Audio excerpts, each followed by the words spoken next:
Now, part of the context before I go into details is also something that I hear always. You know, one thing I always promise people that I'll promise you today is I'll always be honest with you.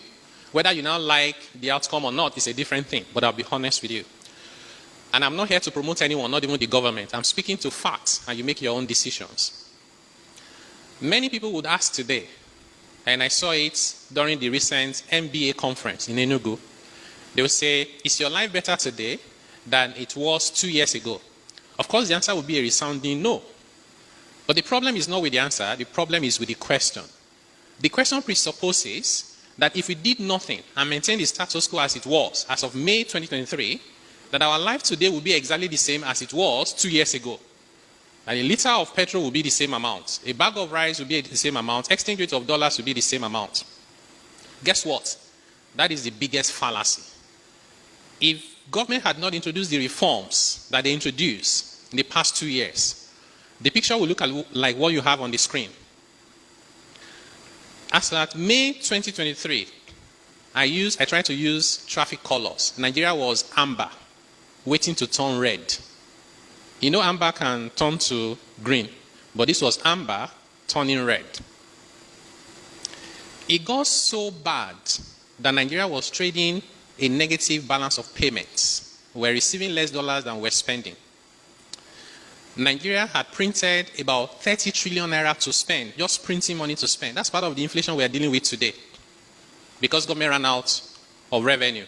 We spent 97% of federal government revenue to service debts, which meant everything else we did, from paying salaries to overhead to capital, we borrowed. We didn't borrow at lower digit interest rates. They were high 20s. The NNPC was supposed to be remitting money to the Federation account. NNPC said the government was owing them money. How?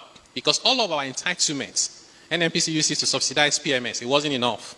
They went to all the oil companies that were supposed to pay royalty, lifted the oil for royalty, sold it, used it to subsidize PMS. It wasn't enough. The taxes that they were supposed to pay, petroleum profit tax, they said to FRS, we won't be able to pay you. They added it to subsidy. It still wasn't enough. When they ran out of options, guess what they did? They said, how about future production of crude oil? NNPC began, and this is not Africa magic, I'm telling you real life. They began to use future production of crude oil as guarantee, security, to borrow dollars at double-digit interest rate to subsidize current consumption of PMS. They did it so much so that today that I speak to you, we can barely boast of equivalent of 200,000 barrels per day that is unencumbered for Nigeria.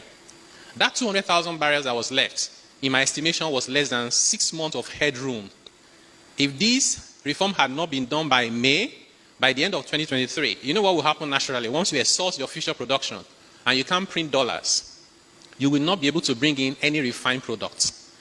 This is a situation like what happened in Sri Lanka. You hold 10,000 naira, you pray to God to find 1 liter of petrol to buy. There will be no Dangote refinery because there's no way that business will survive if you have to sell at 160, 180, 200 and go and pray to God for government to pay you subsidy that they had no money to pay. The economy was grinding to a halt and it was very close. The margin of safety was very thin, this thing. So those reforms took us up, if you look at the screen, to 2 years later, which is 2025. But it's harder times than it was in 2023, but it's harder times before things get better. If we had not done the reforms, it would have been still now hardest times and economic collapse. So anytime you have that conversation with anyone, because it's important that you are well informed, so that even when you want to get angry, you apply your energy properly. Okay? So one of my prayers is, I hope nobody will say to us, they want to return subsidy so they can win election. Anything that returns subsidy is taking us back to the evil days.